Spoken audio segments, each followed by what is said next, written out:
nageessu tokkicha kooya gameessa sirra dhibbaan fageessu bubbisu saalli qilleensa kiyya qalbiin nageessu tokkicha kooya gameessa sirra dhibbaan fageessu.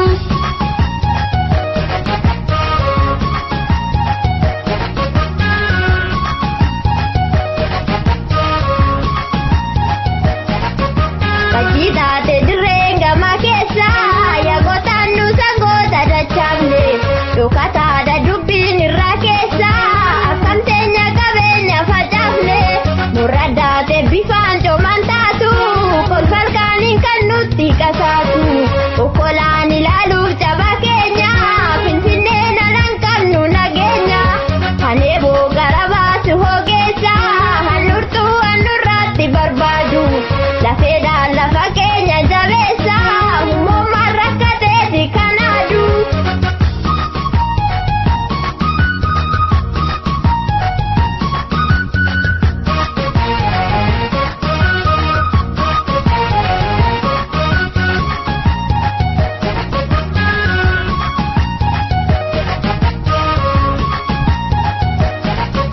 Kajitate